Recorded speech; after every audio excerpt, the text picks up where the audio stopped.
October has always been a special month in Stockbridge. It is a golden season when the trees compete in their vivid colors and the air is filled with the scent of fallen leaves. 75 years of my life have not dulled this feeling. I love sitting on the porch of my little house with a cup of tea, watching the wind play with the leaves in the garden I have been tending with my own hands for 30 years. My name is Helen Quincy, and I have spent most of my life working for the local newspaper, the Stockbridge Herald. First as a proofreader, then as a reporter, and for the last 15 years before retirement, as the editor of the City Life column. My husband Robert passed away 8 years ago. His heart gave out. Since then, I have lived alone in the house we bought back in the 70s. Robert was my rock, a calm, level-headed man with a warm smile and strong hands. He taught history at the local school, and his students adored him for his amazing ability to turn boring facts into exciting stories. When he talked about the Civil War or the Great Depression, even I, who had heard these stories dozens of times, would freeze, mesmerized by his voice. Our marriage wasn't perfect. What marriage is? But it was real, full of mutual respect and quiet joys. After his death, the days became longer and the nights quieter. It took me time to learn to live alone, to fill the void Robert left behind. I immersed myself in gardening, joined a book club, and started writing a column of memories for a local online newspaper. Life went on, albeit in a different form. Loneliness has never frightened me. Books, the garden, and old friends are good company for an elderly woman. But family is more complicated. Oliver, my son, visits less and less often. He says he's busy with the printing business, but I know that's not the only reason. After Robert's death, Oliver seemed to have lost a part of himself.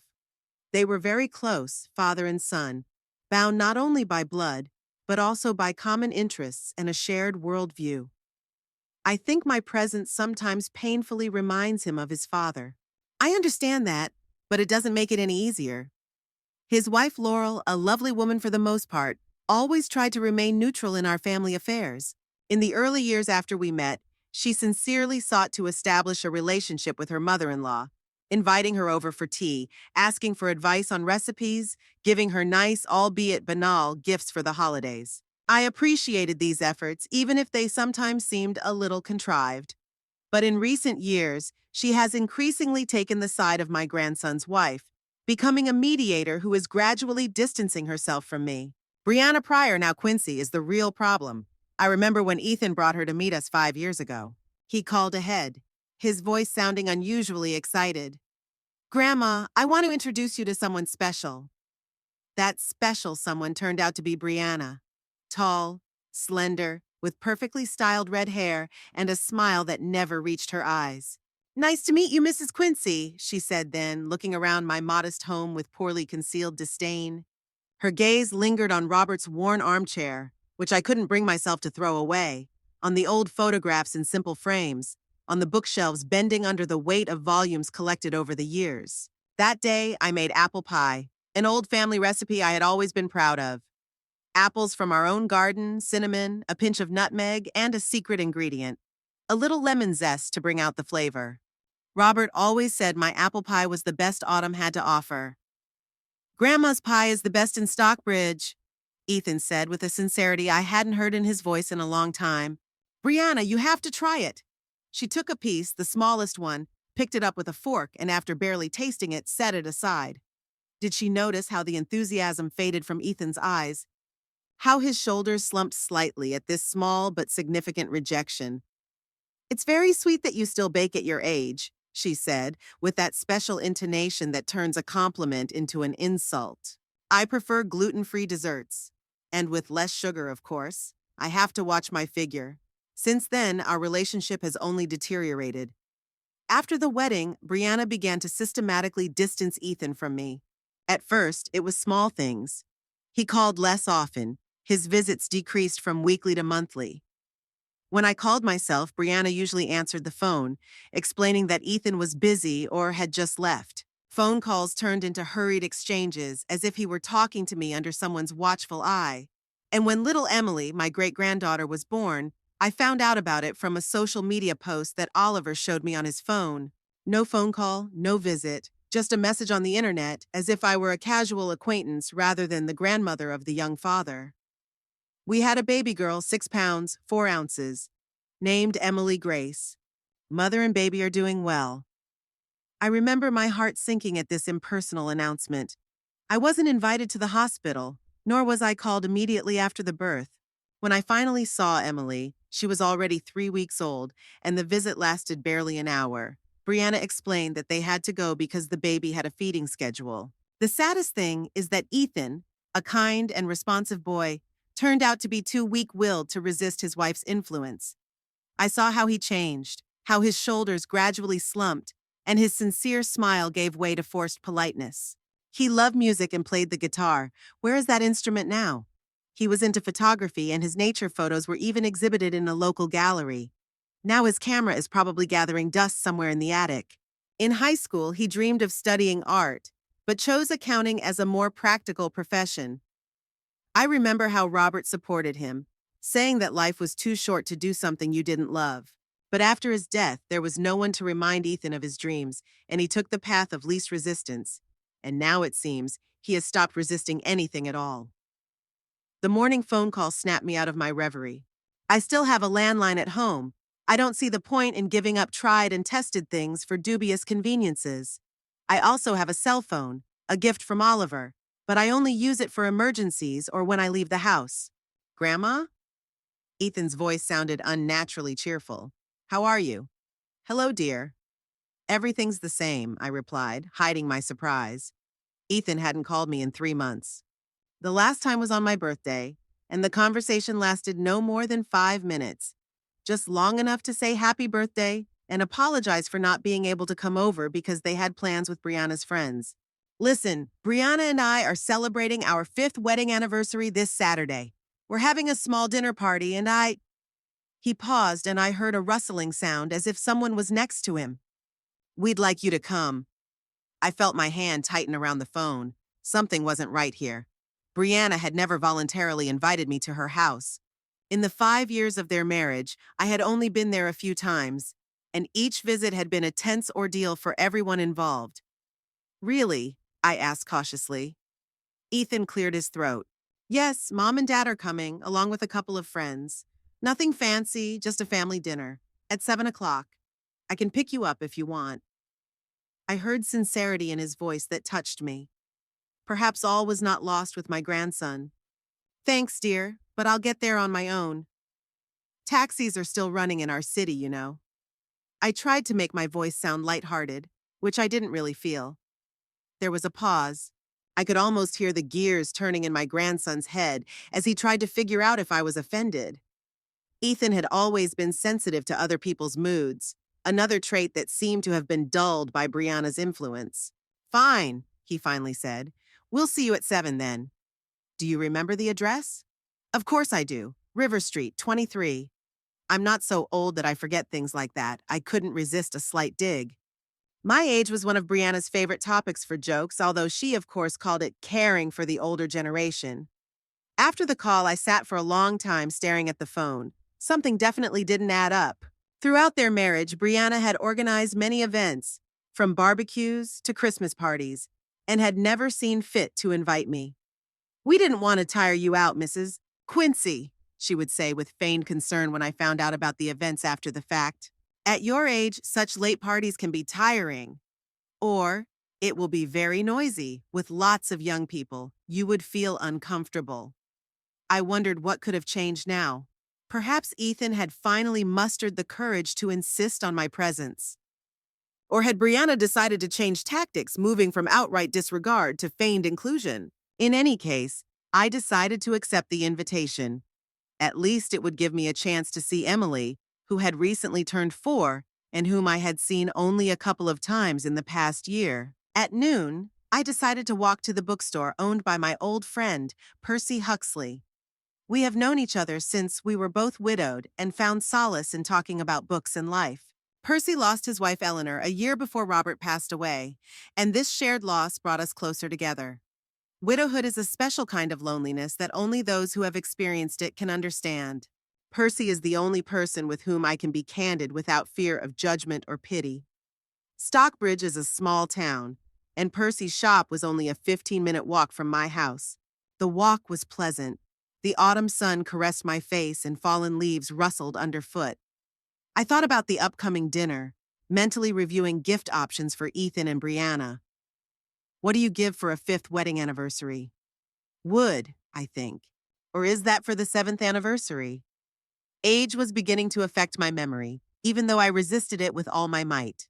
The bell above the door chimed melodiously as I entered Huxley and Books, a small but cozy shop steeped in the smell of old pages and wood. Percy had created a special atmosphere here: soft lighting, comfortable armchairs in the corners where you could retreat with a book, classical music playing quietly from an old record player. "Helen!"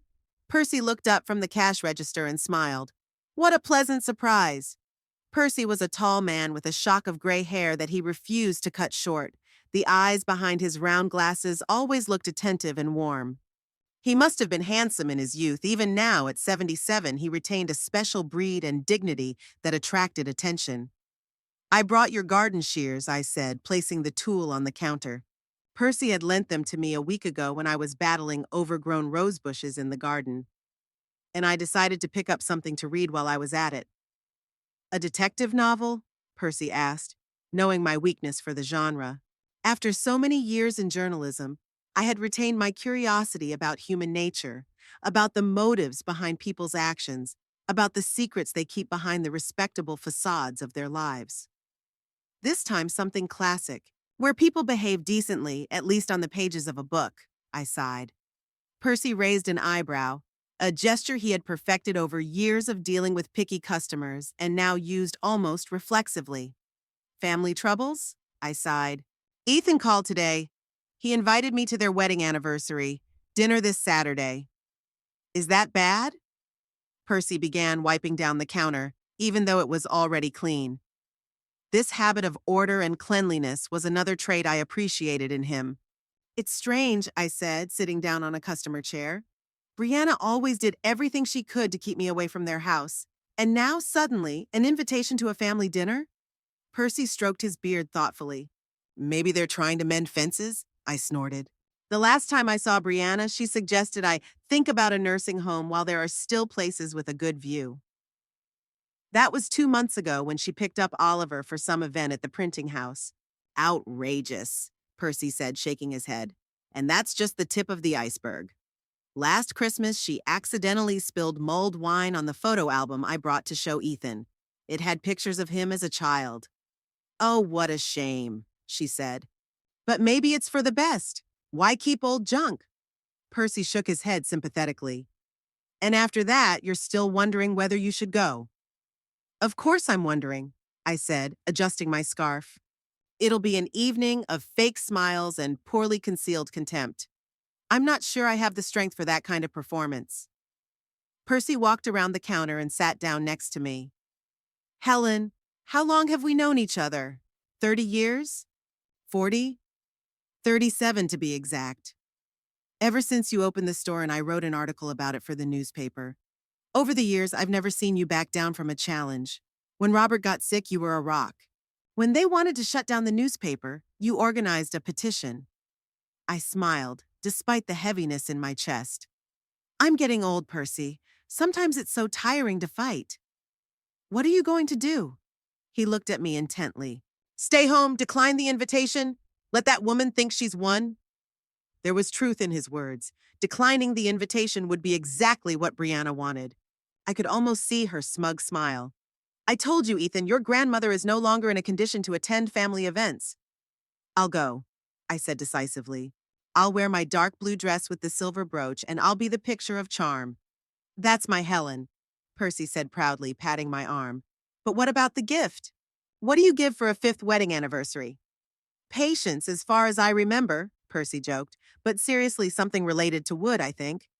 I thought about it. Wood. Maybe a beautiful carved box or a photo frame. Something that Brianna wouldn't be able to throw away or put away in a drawer right away. Something that would remind her of my existence every time she looked at it. Of course, you could give them a log with a note saying, "This is your marriage in 10 years," Percy continued to joke. I laughed, feeling the tension ease a little. Percy always knew how to cheer me up with his special, slightly sarcastic humor. Percy Huxley, you're incorrigible. That's why you appreciate me, he winked. Now, about the book. I think you'll like the new edition of Jane Austen. I spent another hour in the bookstore chatting with Percy about books, city news, and his grandchildren who had come from Boston last week. They were not much older than Emily, but Percy saw them much more often than I saw my great-granddaughter. His son and daughter-in-law treated him with genuine respect, included him in their lives, and brought their children to visit on weekends. I sometimes envied that relationship, even though I knew envy was an unworthy emotion, especially at my age. We never mentioned the upcoming dinner again, but Percy's words stuck in my mind. Maybe he was right. Maybe I gave up too quickly, succumbing too easily to Brianna's manipulation. After all, what did I have to lose? The worst that could happen was another unpleasant evening in the company of an unfriendly sister-in-law. But maybe, just maybe, something had really changed. And this anniversary was a chance for a new beginning. On my way home, I wondered if Ethan really wanted to mend fences. My grandson had always been a good boy. Maybe after 5 years of marriage, he had finally mustered enough courage to stand up to his wife's influence. I wanted to believe it, even though years of journalism had taught me to be skeptical. At home, I took a dark blue dress out of the closet and examined it critically. A little old-fashioned, but elegant. It made me look dignified, as befits a grandmother. I mentally ran through the options for Saturday evening. Polite conversation, restrained smiles, maybe even some genuine moments with Ethan and my great-granddaughter Emily, if Brianna would let me talk to her. Saturday came around surprisingly quickly. It seemed like only yesterday that I was talking to Percy in his bookstore, and today I already had to get ready for the trip to Ethan and Brianna's house. I woke up earlier than usual, even though I was used to getting up with the first rays of the sun, an old habit of a journalist who always had to be on the alert. After breakfast, toast with butter and a cup of strong tea, I opened the closet where my dark blue dress hung.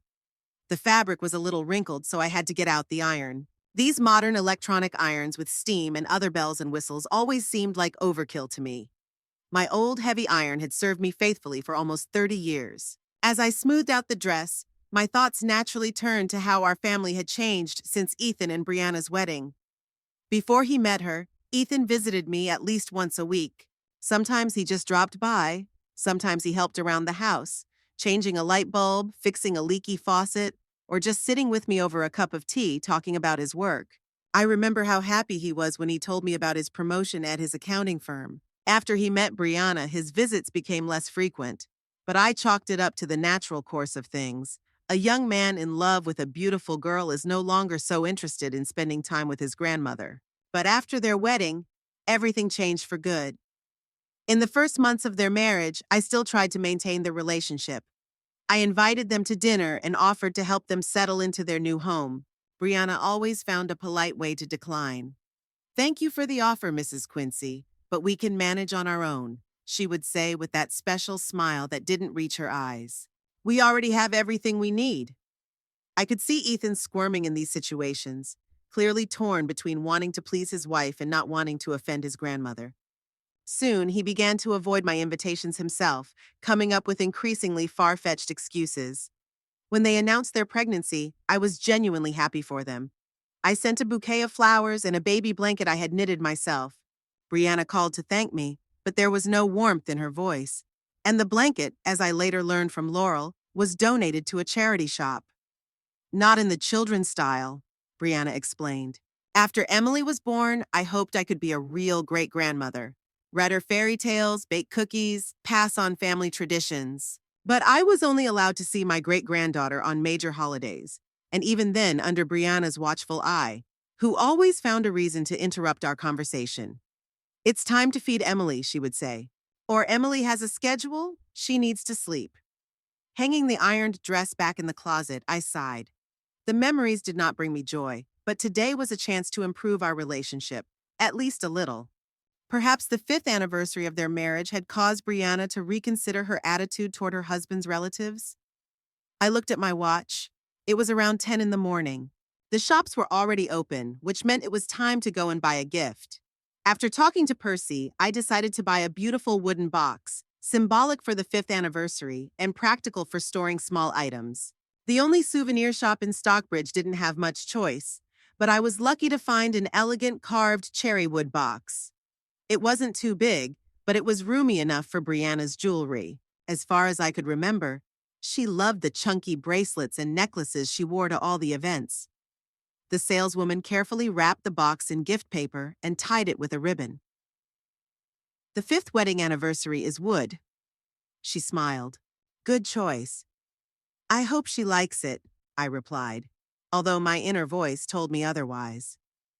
When I got home, I decided to rest a little before the evening. The emotional preparation for meeting Brianna took more energy than the physical preparation.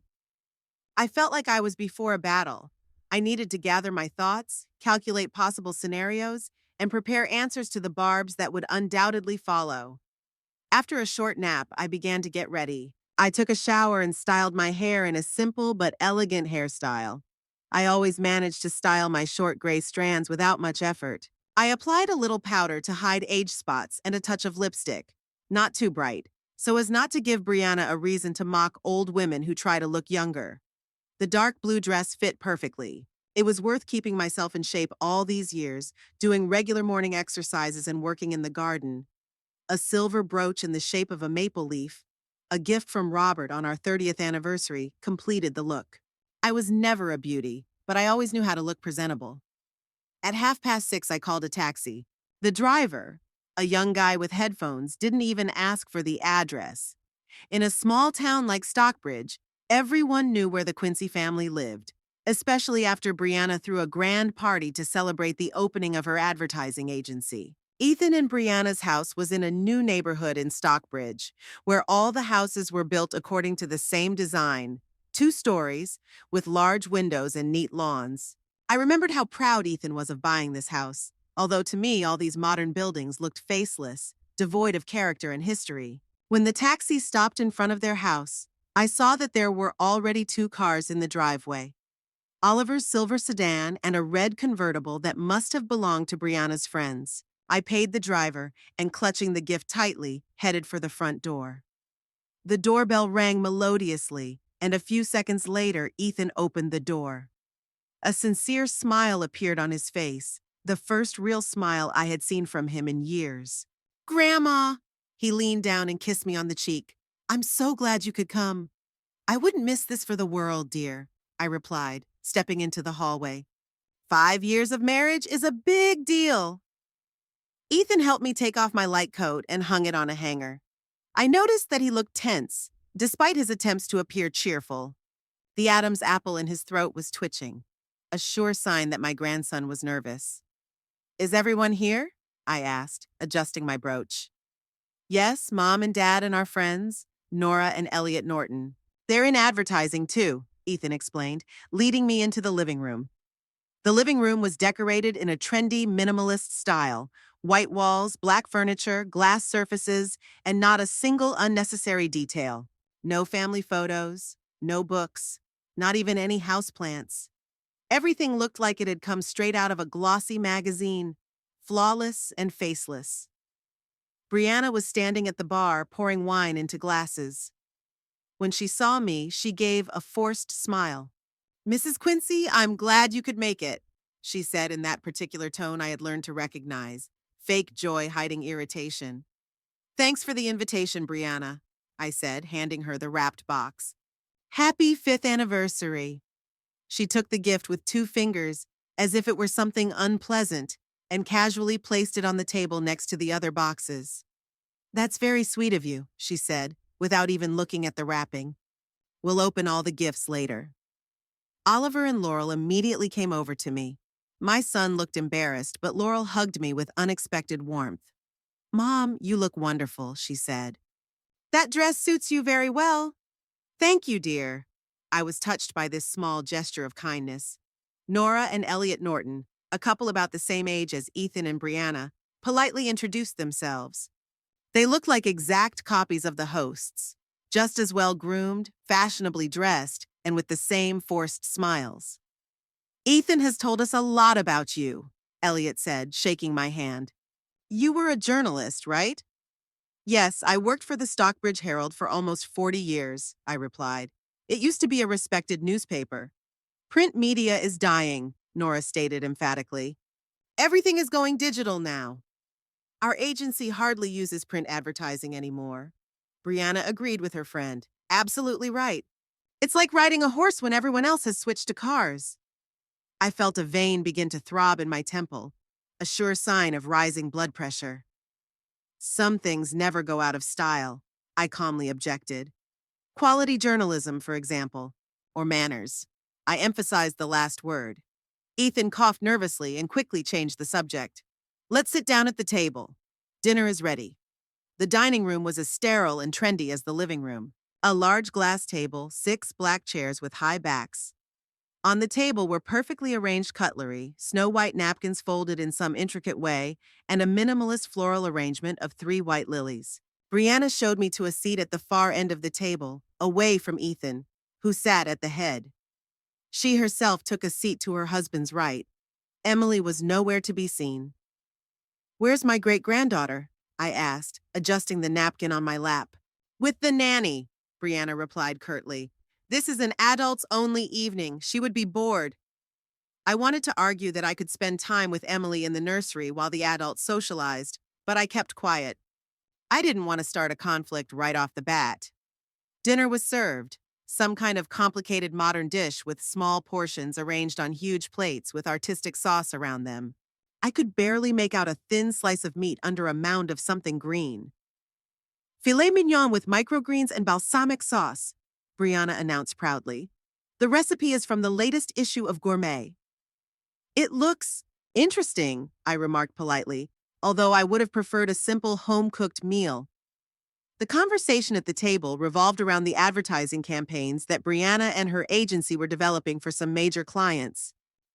Nora and Elliot kept up the conversation, inserting professional terms that were apparently meant to impress the others. Oliver was mostly silent, occasionally interjecting comments about his printing business, which Brianna immediately and elegantly dismissed.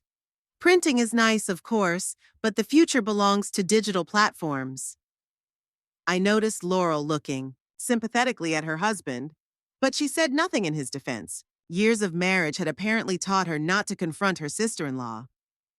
Ethan tried to keep the conversation going, but his gaze kept darting between me and Brianna, as if he expected an explosion to happen at any moment. After the main course, Brianna brought out dessert, some kind of elaborate cake with many layers.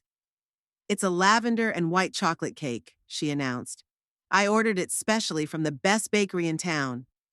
I cautiously tried a piece.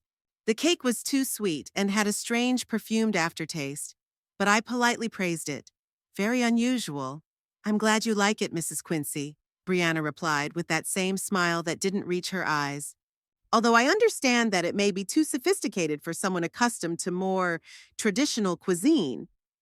I held back the comment that was about to slip out about sophistication and pretentiousness being two different things. Instead, I calmly took a sip of water. After dessert, everyone moved back to the living room, where Brianna suggested opening the gifts. She started with the box from Nora and Elliot, which turned out to be some kind of electronic gadget for a smart home. "Oh, this is exactly what we wanted," Brianna exclaimed with genuine enthusiasm. Oliver and Laurel's gift, a certificate to an expensive restaurant, was received with less enthusiasm, but still with polite gratitude. When it was my box's turn, Brianna unwrapped the package with noticeable reluctance. Seeing the carved wooden box, she feigned surprise. "Oh, how traditional. A wooden box." "It's customary to give wooden gifts on the 5th anniversary," I explained, although I was sure she knew that. "Yes, of course." Brianna placed the box on the table and immediately moved on to another topic, without even bothering to open the lid and look at the velvet lining inside. Ethan gave me a guilty look but said nothing. As the evening progressed, I noticed Brianna's irritation growing. Every time I started to speak, her eyes narrowed slightly and her fingers tightened around her wine glass. When I mentioned that Ethan had dreamed of becoming a musician as a child, she rolled her eyes demonstratively. "That was a long time ago," she snapped. "Now Ethan is perfectly happy with his career as an accountant, right, dear?" Ethan nodded, but I noticed how his gaze became empty for a moment, as if part of his soul had died. The tension in the room was palpable. Laurel tried to lighten the mood by telling some neutral stories from the pharmacy where she worked, but it didn't help much. When I asked to see recent photos of Emily, Brianna reluctantly handed me her phone with a few pictures. I looked fondly at my great-granddaughter's chubby cheeks, her light curls, and the dimples on her cheeks, just like Ethan had at that age. "She looks a lot like you," I said, turning to my grandson. "Same eyes and smile." "Actually, everyone says she's a carbon copy of my mother," Brianna retorted sharply, taking the phone back. "Same facial features and personality?" I nodded silently, although I was absolutely certain that Emily was the spitting image of Quincy, with that distinctive eye shape that had been passed down through our family for generations. The evening was becoming increasingly tense. I felt that my every word and gesture was irritating Brianna more and more. Her politeness was becoming increasingly strained, and the pauses between her remarks were becoming increasingly heavy. The family dinner continued, and the atmosphere became increasingly oppressive. After we returned to the table for tea and coffee, Brianna seemed to become even more tense. Her smile turned into a strained grimace, and her gaze kept falling on the clock, an obvious hint that it was time for the guests to take their leave. "Maybe we should get some more pie," Ethan suggested, clearly trying to lighten the mood.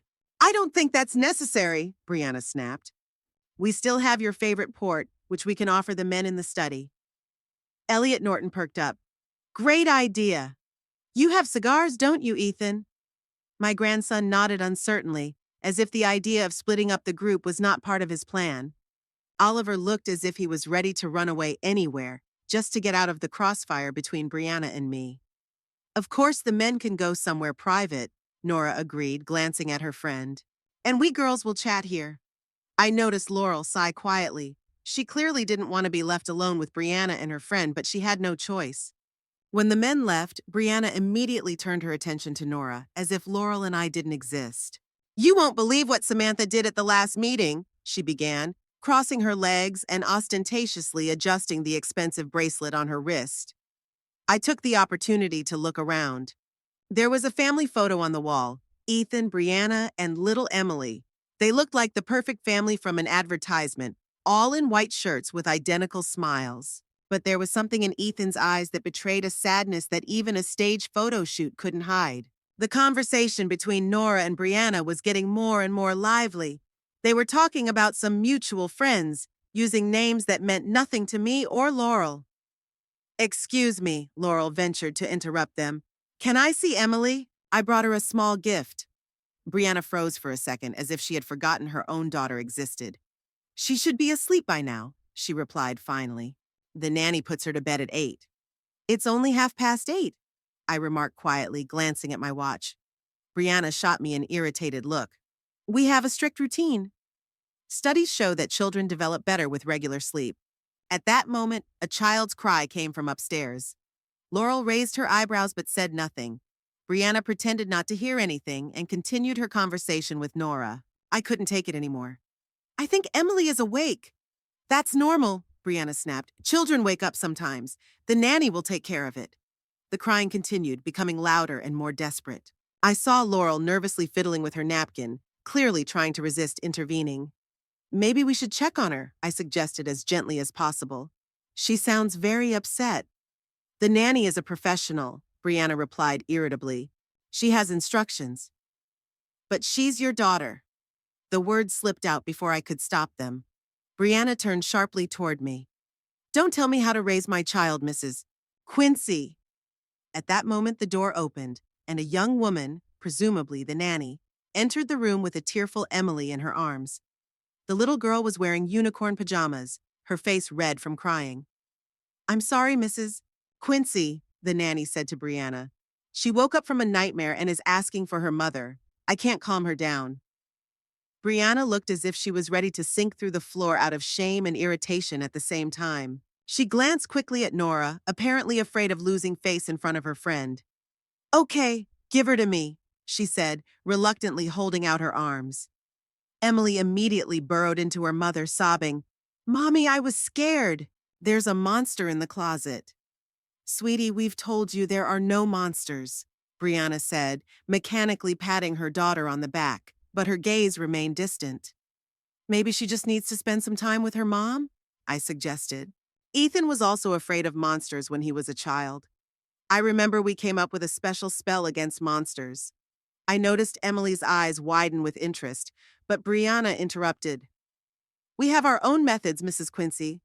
Modern pedagogy does not recommend encouraging children's fears with fantasies. Sometimes fantasy is the best cure for fear, I gently objected. It's important for a child to feel protected. And it's even more important not to raise an infantile adult who is unable to cope with reality, Brianna retorted. Our approaches to parenting are clearly different, and I would prefer that you not interfere. Laurel looked embarrassed, and Nora watched the unfolding scene with curiosity. Brianna, I'm not trying to interfere at all, I began conciliatorily. I'm just sharing my experience. After all, I raised a son and helped raise a grandson. And look how wonderfully that turned out, Brianna said sarcastically, so quietly that only I could hear her. Then she added louder, Thank you, but Ethan and I read modern parenting literature. Science doesn't stand still, you know. Emily was still whimpering, clinging to her mother. But Brianna was already impatiently handing her back to the nanny. Jenny, give her some warm milk and turn on the nightlight. She'll calm down soon. Mommy, don't go, Emily pleaded, clinging to Brianna's dress. Sweetie, Mommy has guests. Go with Jenny, be a good girl. That was the last straw. Years of pent-up emotions and watching my family fall apart under the influence of this woman finally burst out. Are guests more important than your own child? Silence hung in the room. Brianna froze, still holding Emily in her arms. Her eyes narrowed and her face began to flush. What did you say? Her voice was dangerously quiet. I repeated calmly. Are your guests really more important than comforting a frightened child? Emily needs her mother right now, not a nanny. At that moment, the men returned to the room, apparently drawn by Emily's crying. Ethan immediately tensed when he saw the look on his wife's face. What's going on? He asked, looking from me to Brianna. Your grandmother, Brianna hissed through clenched teeth, feels the need to tell me how to raise our daughter. I didn't tell you, I began, but Brianna didn't let me finish. Ever since we first met, all you've done is criticize me. Her voice rose with each word. My house, my taste, my job, my clothes, nothing is good enough for the great Helen Quincy. And now you've decided you know how to raise my daughter better than I do? Brianna handed the sobbing Emily to the nanny and turned to me with determination. I put up with you for Ethan's sake. For years I put up with your barbs, your judgmental looks, your old-fashioned ideas, but no more. She pointed to the door with a hand trembling with rage. Get out! She shouted so loudly that Emily cried even harder. Get out of my house and don't you dare tell me how to live my life and raise my daughter. A deafening silence fell over the room. Nora and Elliot froze with shocked expressions on their faces. Laurel covered her mouth with her hand. Oliver stared at the floor, unable to bring himself to look up, and poor Ethan looked as if he had just been hit. Brianna, please, he began, but stopped at her murderous glare. I slowly rose from my seat. Strangely, instead of feeling hurt or angry, I felt a strange calmness. It was as if I had been waiting all these years for this moment, when the mask would come off and the truth would finally come out. You know, Brianna, I began quietly but firmly, I've wanted to tell you something for a long time. All eyes turned to me. Even Emily fell silent, as if sensing the importance of the moment. For 5 years, I've watched you methodically destroy my family. How you've distanced my grandson from his roots, from his true essence. How you've turned a sensitive, open boy into a spineless shadow of his former self. Brianna opened her mouth to protest, but I raised my hand to stop her. No, now it's my turn to speak. You wanted me to leave? I'll leave. But first, I'll say what needs to be said. I took a deep breath and continued, addressing not only Brianna, but everyone present. You say I judged you from the first time we met? No, Brianna, I gave you a chance. I accepted you as part of our family when Ethan brought you to meet us. I baked your favorite pie, which you barely tasted, and then I heard you laughing on the phone with your friend, calling my house a museum of old lady junk. Brianna flinched, clearly not expecting me to know about that conversation. I continued.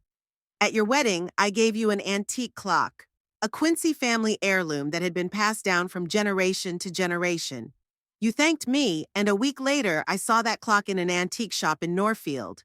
The owner said that a young red-haired lady had sold it, explaining that it didn't fit in with the interior. Ethan turned pale. He clearly didn't know about this. When Emily was born, I knitted a blanket for her. I worked on it for 2 months, putting my heart and soul into it. You said it was beautiful, and then you gave it to a charity shop without even removing the tag with my name on it. Can you imagine my surprise when I saw it in the window? Laurel gasped quietly. Brianna stood with her fists clenched, but said nothing. Every time Ethan wanted to visit me, you had reasons why it wasn't possible. An important meeting, a headache, a sudden visit from your friends. Little by little, you cut him off from his family, his friends, everyone who knew the real Ethan, the boy who loved music, who dreamed of traveling, who knew how to laugh sincerely. I turned to my grandson. Ethan, when was the last time you played the guitar? When was the last time you just joked around and had fun without worrying about what your wife would think? My grandson looked at me with pain and recognition in his eyes, as if seeing the truth for the first time in a long time. You know what's the saddest thing, Brianna? I turned to my daughter-in-law again. You don't even really love him. You love the idea. A stable income, a presentable husband from a good family, the perfect picture for your social media. But you never saw the real Ethan, never appreciated his kindness, his talent, his soul. The room fell into a heavy silence. Brianna stood pale, but she was no longer shouting. Ethan looked as if he had suddenly awakened from a long sleep. I'm leaving just as you wanted, I said, picking up my purse. But remember, family is not a decoration for your perfect world. They are living people with feelings, with histories, with love. And if you don't learn to appreciate that, one day you may find that you have built a perfect cage in which you are completely alone. I turned to the others. I apologize for ruining the evening. Thank you for your hospitality. With that, I headed for the exit. No one tried to stop me. Passing by the nanny, who was still holding Emily, I gently touched my great-granddaughter's cheek. Sweetheart, monsters are afraid of brave hearts, and you have the bravest heart of anyone I know. The girl smiled weakly through her tears. Stepping outside, I took a deep breath of the cool evening air. A strange feeling came over me, as if a heavy burden I had been carrying for years had finally fallen from my shoulders. I didn't know what tomorrow would bring, how this scene would affect my relationship with my son and grandson, but right now, at this moment, I felt free. Without looking back, I walked down the street, taking out my phone to call a taxi. Behind me was a perfectly manicured house with a perfect facade, behind which lay a less than perfect life. The road home after a family scandal seemed endless. The taxi moved slowly through the sleeping streets of Stockbridge, and I looked out the window at the houses with lit windows behind which life went on, with its joys and sorrows, loves and disappointments. The driver tried to strike up a conversation a couple of times, but quickly realized that I was not in the mood for small talk. Instead, he turned on some quiet music, something classical Chopin, I think. The sad sounds of the piano matched my mood perfectly. We're here, ma'am, the driver said, pulling up outside my house. I paid him, leaving a generous tip. The young man had shown tact and not bothered me with questions, and slowly walked to the door. The old porch steps creaked quietly under my feet, reminding me that even inanimate objects grow old and tired. At home, the first thing I did was take off my shoes, which had rubbed blisters on my feet during the evening, and sink heavily into my favorite armchair without turning on the light. The moonlight shining through the uncurtained windows cast strange shadows on the floor, dancing figures from my past. A strange feeling came over me, a mixture of emptiness and liberation. I felt bitter that it had ended this way, that years of tension and animosity had culminated in open conflict. But at the same time, somewhere deep inside, a feeling of relief was growing. Finally, everything had been said, the masks had been dropped, the falsehoods exposed. I thought of Brianna. Her face contorted with anger as she yelled at me to leave. How she stood there, clenching her fists, listening to the truth she had refused to acknowledge for years. Was there even a hint of understanding in her eyes? Did she realize anything? And Ethan? My poor, confused grandson torn between his love for his wife and his attachment to his grandmother. In his eyes, I saw the pain of recognition, as if a veil had finally fallen away, and he saw reality for what it was. But would he have the courage to act? Oliver and Laurel. Surprisingly, it was them I worried about the most. They found themselves in the middle of the family turmoil, unable to openly take sides. Especially Oliver, my only son, who always strove to maintain peace and balance, even if it meant turning a blind eye to obvious problems. I didn't notice how an hour, then another passed. Sitting in the dark, I replayed the events of the evening in my mind. Every word spoken, every glance. Should I have spoken so bluntly? Maybe I should have held back, kept quiet, preserved the fragile peace. But then I remembered Emily's frightened eyes, Brianna's indifference to her fears, and I knew I had done the right thing.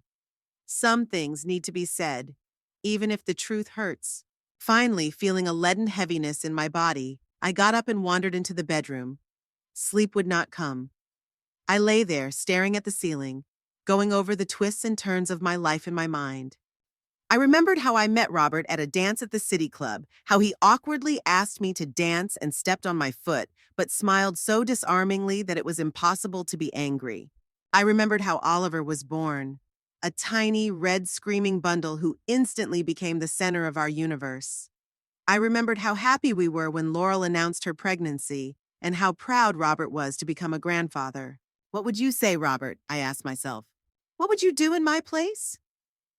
At some point, I finally fell into a restless sleep full of fragmented visions. Brianna with a face contorted with rage, Ethan trying to say something but unable to find the words, and little Emily reaching out to me across an insurmountable chasm. I woke up late, which was unusual for me. The clock showed it was almost 10 in the morning. My head felt heavy, as if I had a hangover, even though I had barely touched the wine Brianna had offered me yesterday. Forcing myself to get up, I mechanically performed my morning ritual. I washed, got dressed, and made strong coffee, which I didn't usually drink, preferring tea, but today I felt I needed a stronger stimulant. The taste was bitter, but that was exactly what I needed right now. Something that could drown out the bitterness of my thoughts. I decided not to turn on my phone. I wasn't ready for conversations, questions, explanations. I wanted to stay in the cocoon of my home, away from prying eyes and judgments. Time dragged on slowly. I tried to read, but the words didn't form sentences, slipping away from my understanding. I didn't have the strength to go out into the garden. The autumn chill and gray sky matched my mood, but didn't inspire activity. Around 2 o'clock in the afternoon, there was a knock at the door. I froze, wondering whether to open it. The knock repeated, insistent but not aggressive. Helen, it's Laurel. Can I come in? I got up in surprise and opened the door. My sister-in-law was standing on the threshold with a bag in her hands and an uncertain smile on her face. I thought you might not feel like cooking, she said, lifting the bag. I brought some soup and fresh bread from Morgan's bakery. Thank you, I stepped back, letting her into the house. You're right, I'm really not in the mood to mess around in the kitchen. Laurel went into the kitchen and began unpacking the bag. In addition to soup and bread, there were cookies, fruit, and a bottle of good red wine. That's too much for one person, I remarked. Maybe you'll have guests, Laurel shrugged, arranging the food on the table. There was a pause between us. I noticed that Laurel was nervous. She was twisting the sleeve of her sweater and avoiding direct eye contact. Finally, she gathered her courage. Helen, I came to say that you were right. You were right about everything, and I admire your courage. I looked at my sister-in-law in surprise.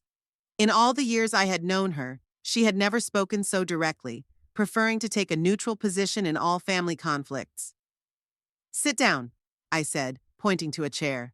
Tell me what happened after I left. Laurel sat down, continuing to nervously fiddle with her sleeve. After you left, there was dead silence. No one knew what to say. Brianna stood there as if struck by lightning, and Ethan looked as if he had been punched in the gut. Brianna's friends began to awkwardly say goodbye, saying it was time for them to go, and that dinner had been interesting. She smiled faintly as she recalled.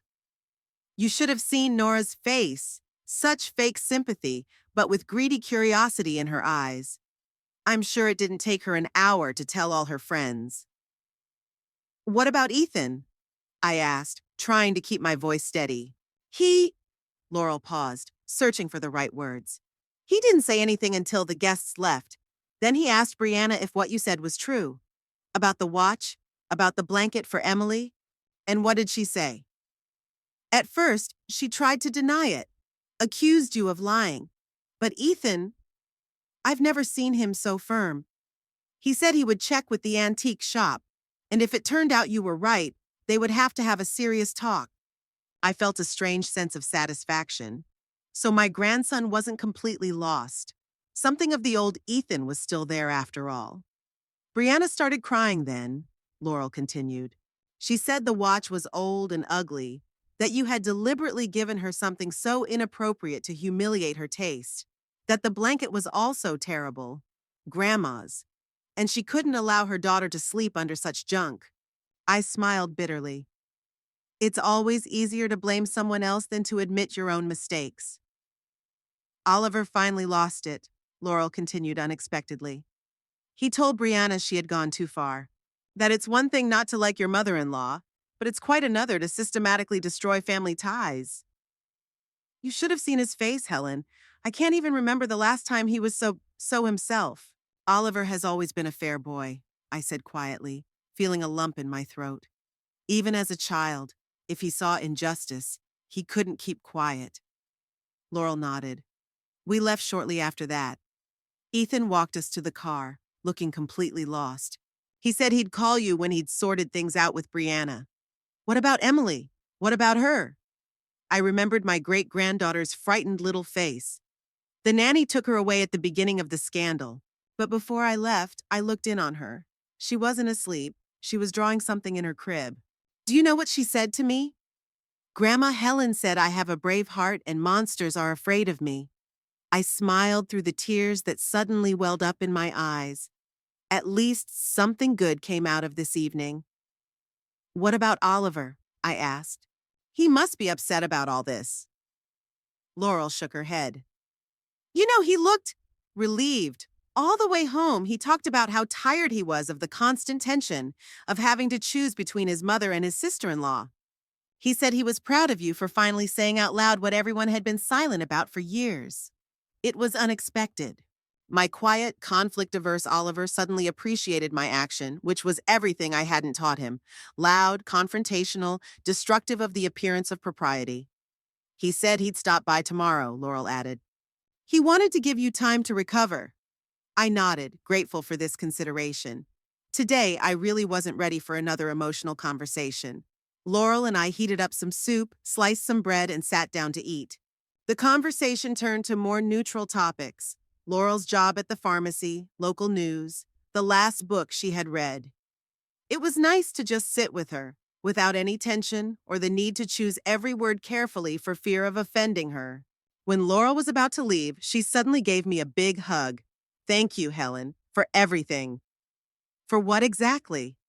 I was surprised by such emotion, which was unusual for my reserved sister-in-law. For not giving up. For showing that even at our age, we can and should fight for what's important. For reminding us all what a real family means. After Laurel left, I felt a little better. Maybe all was not lost. Maybe this explosion was necessary to clear the way for something new, more honest and healthy in our relationship. I finally decided to turn on my phone.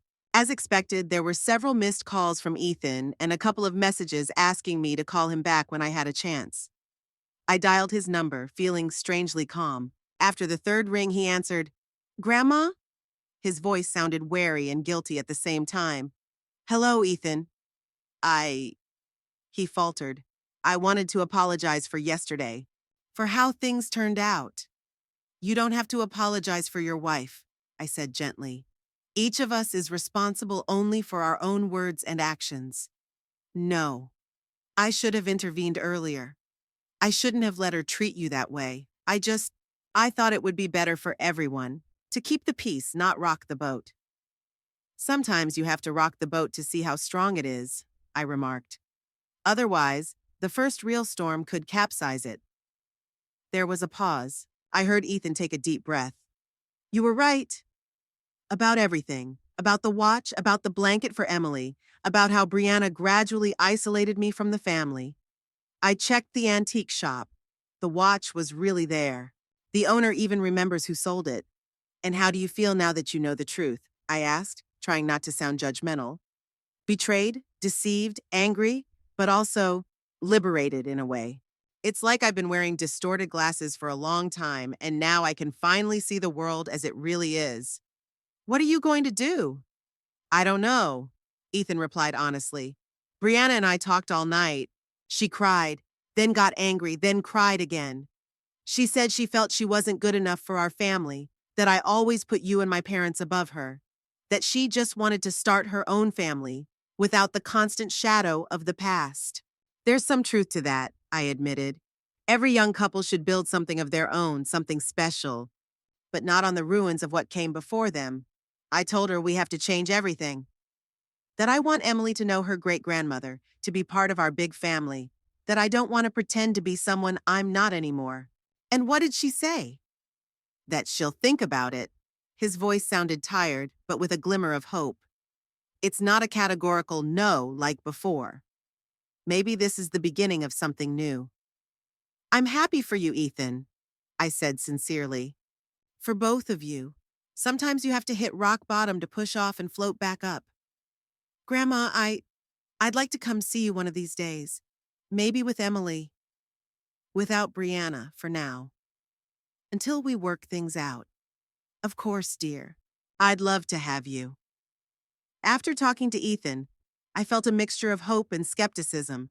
Too much would have to change for our family to be the same as it was before. Or, more accurately, for it to be new, more open, honest, and accepting. That evening, I decided to walk to Percy's bookstore.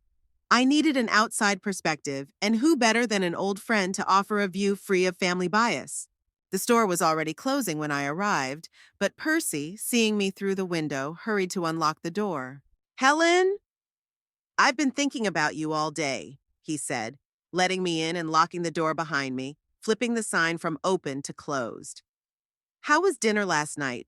Judging by the look on your face, not very smooth?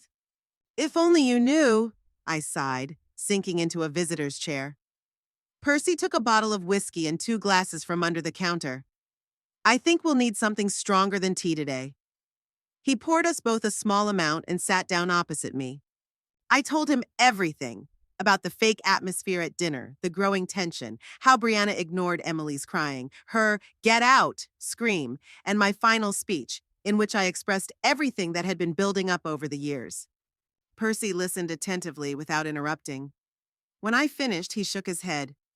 Wow, a real family Armageddon. Exactly. I took a sip of whiskey, feeling the warmth spread through my body. And the strangest thing, Percy, is that I don't regret it. Not at all. Even if Ethan never speaks to me again, even if Brianna forbids me from seeing Emily, I still don't regret telling the truth. What makes you think Ethan won't talk to you? Percy asked in surprise. From what I can tell, you said exactly what he subconsciously wanted to hear for a long time. Maybe, but it's one thing to hear the truth and quite another to act on it. Ethan is a weak person, Percy. He loves Brianna, and that's normal, but he has allowed her to completely subjugate himself, his individuality. I doubt he'll find the strength to change anything. Percy stroked his beard thoughtfully. You know, Helen, you're looking at this too simplistically. Yes, maybe everything will stay the same. Maybe Brianna will continue to control Ethan, and he will continue to obey her. But there is another possibility. What is that? You have planted the seed of truth. It may not sprout today or tomorrow, but one day, under the right conditions, it may grow. Ethan has heard you, Helen. And even if nothing changes on the outside, something has shifted inside him. That much is clear from your conversation. I thought about his words. Maybe he was right. Maybe real change takes time and happens gradually, almost imperceptibly. 3 weeks flew by unnoticed. Autumn had finally arrived. The trees had almost completely shed their leaves. Morning frosts covered the grass with silver hoarfrost, and thick fog hung over the river in the mornings, giving Stockbridge a mysterious, almost mystical appearance. After the dramatic events at Ethan and Brianna's dinner party, a strange silence descended on my life. No, I wasn't completely cut off from my family. Oliver did come by the next day, as Laurel had promised, and we had a good talk, and I saw a new respect in his eyes. Ethan called twice, briefly, awkwardly, more out of obligation than impulse. We didn't talk about Brianna, but her presence was felt in the pauses, in the unspoken words, in the careful choice of words. But something had changed in me. Having poured out the resentments and grievances that had accumulated over the years, I felt as if I had been freed from a burden that I had been carrying all this time without realizing it. It's hard to admit, but I had built a significant part of my life around expectations, resentments, and attempts to live up to other people's ideas. And only now, at the age of 75, did I finally feel that I could live for myself. One clear morning, I took out an old typewriter from the storage room, a faithful companion during my years as a journalist. Robert gave it to me on our 10th anniversary, and it has never let me down since. After wiping off the dust, I set the typewriter on the table by the window, inserted a blank sheet of paper, and thought. Before me lay a blank page, like life itself, which was now opening a new chapter. What could I write on it? What could I talk about? My memories, I typed at the top of the page. Trite, perhaps, but I wasn't aiming for a literary prize. I just wanted to leave a mark, to tell a story. My story, Robert's story, our family story, the story of our little town, of an era that was gone forever but lived on in my memory. I started with my childhood, the streets of post-war Stockbridge, the smell of freshly baked bread from Mr. Brody's bakery, the sound of the river water under the old bridge, where my friends and I loved to sit on hot summer days, dangling our feet in the cool currents. I wrote about my parents, my strict but fair father, who taught me never to back down in the face of adversity, and my gentle, dreamy mother, who instilled in me a love of books and told me a million bedtime stories.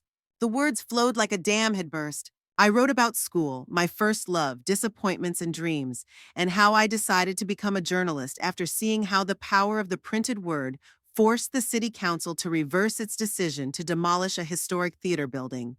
The days took on a special rhythm. I got up early, had breakfast, and then sat down at the typewriter and worked until lunchtime. After a short break, I would return to my memoirs, sometimes staying up late into the evening. The tapping of the keys became the music of my days, and the growing stack of written pages was a visible reminder that life goes on, that I still have something to say to this world. One day, while sorting through old photographs for my memoirs, I came across a group photo of the Stockbridge Herald editorial staff. We were all standing on the steps of the newspaper building, young, full of enthusiasm and faith in the power of journalism. George Hampton, editor-in-chief, with his ever-present pipe in the corner of his mouth. Martha Wilson, proofreader, whose eagle eyes never missed a single mistake. Thomas Drake, photographer, who captured 3 generations of townspeople. I wonder what happened to them. After the newspaper closed, we all went our separate ways. Some moved to big cities, others retrained, and others retired. Our connection gradually weakened and then broke off completely. On a sudden impulse, I took out the phone book and found Martha's number. I remember she stayed in Stockbridge, deciding not to move anywhere in her old age. After a moment's hesitation, I dialed the number. Hello? A familiar voice came over the line, slightly more hoarse than I remembered, but still as determined as ever. Martha, it's Helen Quincy. There was a pause, then an enthusiastic exclamation. Helen! My goodness, how many years has it been? 5? 7? Almost 8, I smiled, imagining her wrinkled face with lively brown eyes. Since we saw each other at George's funeral. We talked for almost an hour. Martha told me about her life, about her grandchildren who visit her often, about the book club she started at the local library, about the trip to Italy she finally took at the age of 70. You know, she said, Thomas came back to Stockbridge last spring. After his wife died, he didn't want to stay in Boston. He says he wants to die where he was born. Thomas is here? I was surprised and delighted at the same time. We have to meet. All 3 of us? That's how the idea of reuniting the old editorial team was born. We agreed to meet in 2 days at Molly's Cafe, the only place in Stockbridge that seemed unchanged since the 60s. The meeting turned out to be warmer than I could have hoped for. Martha hugged me so tightly that I felt like a young girl again. Thomas, now gray-haired but still as fit as ever, gallantly kissed my hand and gave me a rose. just like the day I first came to the office. We ordered coffee and pie, and the memories came flooding back. Our first reports, late nights working on urgent stories, the city scandals we covered, risking the wrath of local authorities. Do you remember how you got the chemical plant construction canceled? Thomas looked at me with admiration. Your series of articles about the possible pollution of the river got the whole town up in arms. It was my best work, I admitted. But without your photos of dead fish from other areas where there were similar plants, the effect would not have been the same. A dream team, Martha raised her cup in an impromptu toast. We were the true defenders of Stockbridge. That day marked the beginning of our new tradition of weekly meetings of old journalists. Sometimes other former employees who had heard about our get-togethers would join us. We discussed not only the past, but also the present, local news, politics, books we had read. And I was surprised to find that my brain, having received new stimulation, was working better and better. My memory, which had begun to fail me, sharpened again, and the energy I had been directing toward worries about my family situation found a more constructive use. One morning, as I was working on a chapter about my first major journalism award, the doorbell rang. The ring was timid, uncertain. I put my work aside and went to answer the door. Ethan was standing on the doorstep holding Emily's hand. My great-granddaughter had grown noticeably over the past few weeks. Or maybe it just seemed that way because I was so happy to see her. Her blonde hair was braided into two neat pigtails tied with pink ribbons, and her small, sharp face was lit up by curious eyes, the very same eyes I would recognize from 1,000 others. Grandma, Ethan began uncertainly, Emily and I decided to visit you. If you're not busy, I always have time for you. I smiled broadly, trying to hide my excitement. Come in, come in. I had just baked some chocolate chip cookies. Emily jumped up and down with joy, and Ethan gave me a grateful look. I let them into the house, noticing that my grandson was nervously looking over his shoulder, as if afraid they were being followed. Does Brianna know you're here? I asked directly when Emily ran off to examine my collection of porcelain figurines in the living room. Ethan shook his head. She thinks we went to the amusement park in the next town. We have 3 hours before we have to be back. I didn't comment on the lie. Instead, I asked, how are you doing? After that night, Ethan sighed heavily. It's complicated, Grandma. Brianna and I have talked a lot. There were tears, there were screams, and there were even moments of understanding. She agreed to see a family therapist, but he paused, searching for the right words.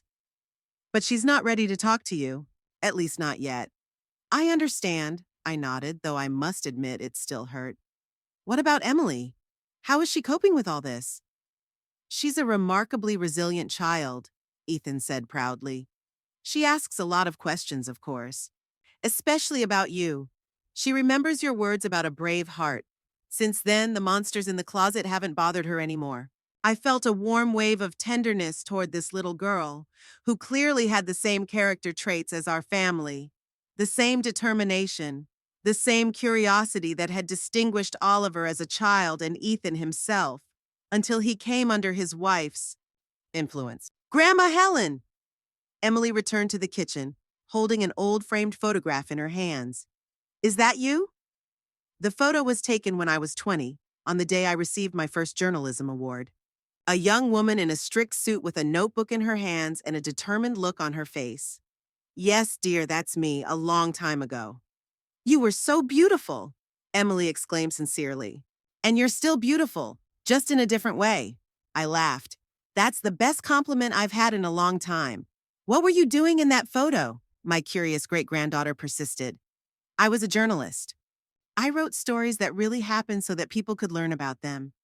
Like in fairy tales? Emily's eyes widened. Not exactly, I smiled. Fairy tales are full of fiction, but journalists write the truth. Although sometimes the truth is more amazing than any fairy tale. Emily thought about it, wrinkling her forehead, and then suddenly asked, Can you teach me how to write stories? I glanced at Ethan, who looked as surprised as I did. Of course, sweetie, I replied. If your parents don't mind. Dad won't mind, Emily said confidently, glancing at her father. Right, Dad? I won't, Ethan confirmed with a slight smile. We may have a future journalist on our hands. Or a writer, I added. In any case, words are a powerful thing. We spent 3 wonderful hours together. I showed Emily my old typewriter, and she was fascinated by the clatter of the keys and the ringing of the carriage. Together, we typed a little story about the adventures of a brave girl who saved the kingdom from an evil wizard. Ethan watched us, looking relaxed and happy, the way I hadn't seen him in years. At one point, he said quietly, "You know, Grandma, I've started playing guitar again, in the evenings after Emily goes to bed." "And how did Brianna react to that?" I asked cautiously.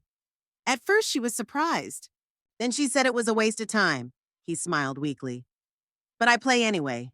And you know what? It helps me feel like myself." In his eyes, I saw a glimpse of the boy I knew and loved, the dreamy, creative, vibrant Ethan who once wanted to conquer the world with his music, before reality and Brianna's influence drove those dreams deep inside. When it was time to say goodbye, Emily hugged me tightly. "Will we come back, Grandma Helen? Do you promise to teach me how to write real stories?" "I promise." I stroked her head, feeling tears welling up in my eyes. "And we'll print lots and lots of stories on my magic typewriter." Ethan hugged me too, and I felt that the hug was stronger, more confident than before. "I'll try to bring her more often," he said quietly. "I may not always be able to give you advance notice, but we'll come. I'll wait for you any time." I squeezed his hand. "And Ethan, I'm proud of you. I'm proud that you find the strength within yourself to change and grow." After they left, I stood at the window for a long time looking at the empty street. My heart was filled with conflicting emotions. Joy at meeting my great-granddaughter and grandson, bitterness at the need for secret visits, hope that all was not lost, that our family could still heal, even if not completely. Returning to my typewriter, I inserted a new sheet of paper and began to write a chapter about family ties, about how they break and are restored, how they change form but never completely disappear if there is love in the heart. The last few weeks had taught me something important. Life does not end with age, loss, or disappointment. It simply takes on a new form. And in my case, that new form included a memoir that might one day help Emily understand her roots.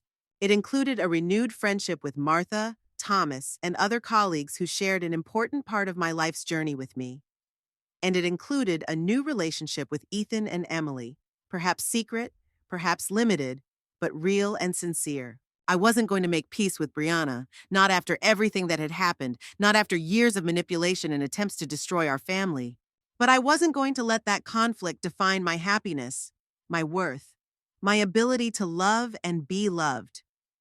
Perhaps this is the true wisdom of old age, understanding that you can let go of what no longer serves you while holding on to what really matters. I reached for the cup of cold tea and took a sip, looking out the window at the bright autumn leaves. At 75, my life was not ending. It was transforming, opening up new horizons, new opportunities for growth and love. And I was ready to explore them all, with the same determination with which I once took on the most difficult journalistic investigations.